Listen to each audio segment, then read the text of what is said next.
This is Secret Life of Symbols.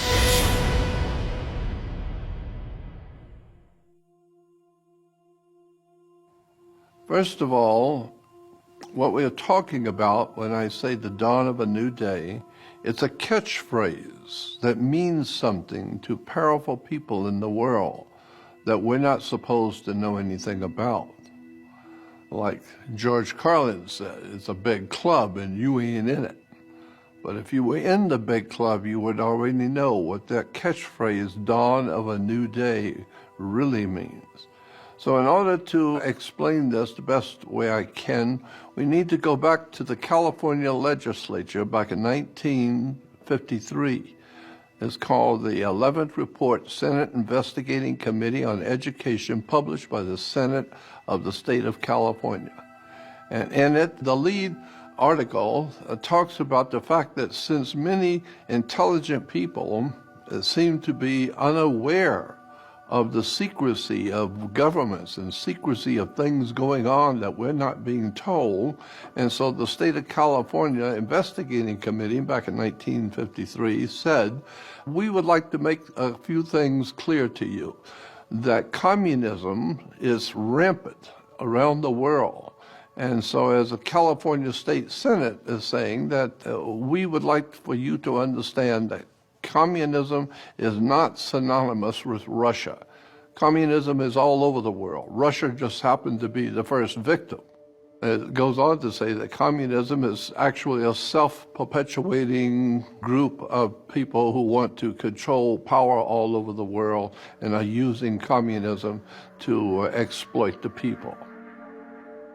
It goes on to say that so-called, this is in the California Senate report, and I'm going to read this because it's very important. It says, so-called modern communism is apparently the same hypocritical and deadly world conspiracy to destroy civilization that was founded on the secret order of the Illuminati in Bavaria in 1776, and that raised its hoary head in our colonies here at the time of the Revolution. See World Revolution by Nestor Webster. There's a book on that subject.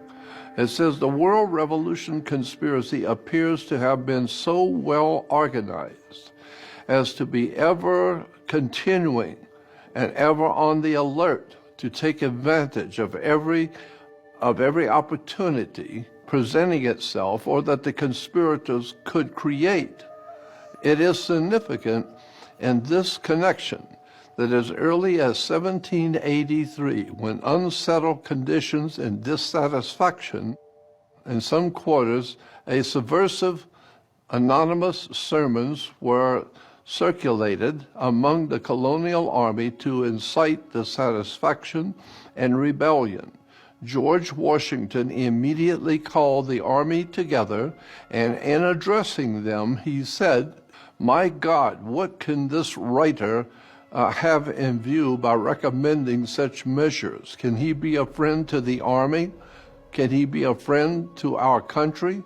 Rather, is he not an insidious foe, some emissary perhaps from New York, plotting the ruin of both by sowing seeds of discord and separation between the civil and military powers of the national and of this continent?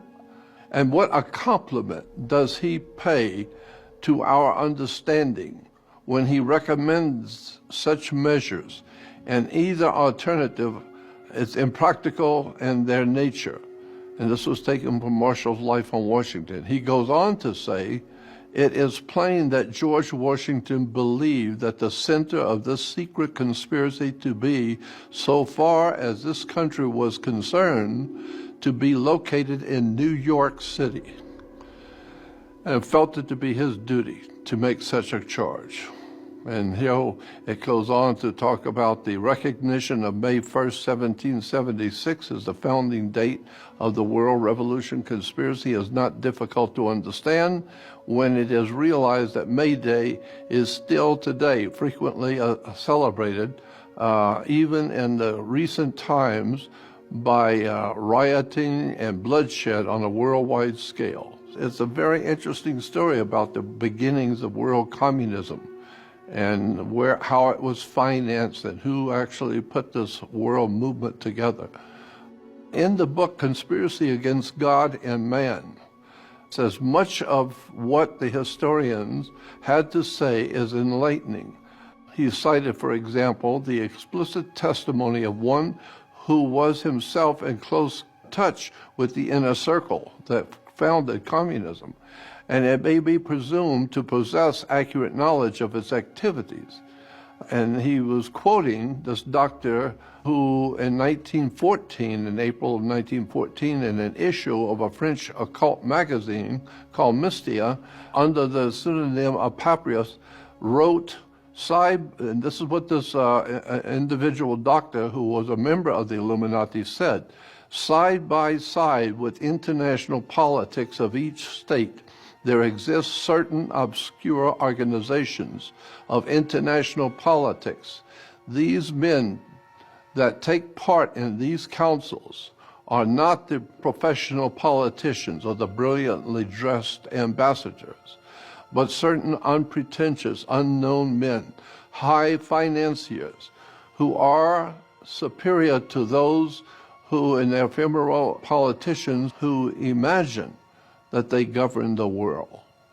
So basically, this person who is a member of the Illuminati is basically saying the people who think they run the world, the politicians, do not make the decisions, period.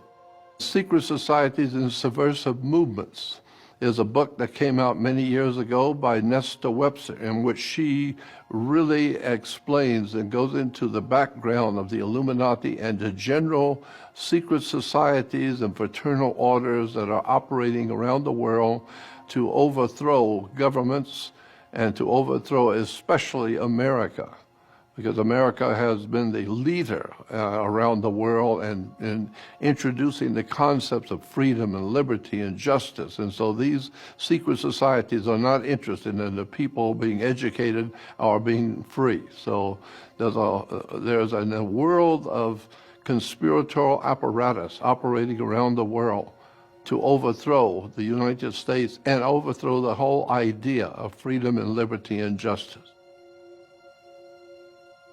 That brings us to the symbolism of the Illuminati, the rising sun, because the sun is very dynamic in its rising in the morning for all of mankind. It brings light into the world. It brings life into the world. So let's talk about the sun itself as a powerful symbol. We see that the sun lights the whole world. Well, this is why the secret societies are very big on promoting what they call light. You know, they're brilliant, they're intellectually superior, and so they have the right to run the whole world for us. They're called the Illuminati because they're illuminated symbolically by the sun. So we have the sun as a symbol for illumination. And now, far back in mankind's history, we can see ancient sun worship. You know, the ancient military used to wear sun helmets. Romans wore sun helmets, and even today we have cultures around the world that are celebrating with headdresses, sun headdresses. So the idea of man being dominated by the sun is nothing new. And one of the oldest symbols of the sun was and still is an eagle. Eagles have always represented the sun, and the eagle incidentally has two wings, left wing and right wing. This is why in America you have something called left-wing politics and right-wing, because of the American eagle represents the sun order. All cultures have always recognized the eagle as the best sun symbol because it flies very high, it watches everything, its eyes are very sharp to see everything, and it dominates the skies. That's all there is to it. And so the sun does dominate the sky. And so the ancient Romans and the ancient Greeks used the sun symbol and the eagle to represent the sun. You'll see it in Rome, you'll see it in Greece, you'll see it on coins, and you'll see this coin is in Italy. Here's the Roman signature, and incidentally, the Roman signature, SP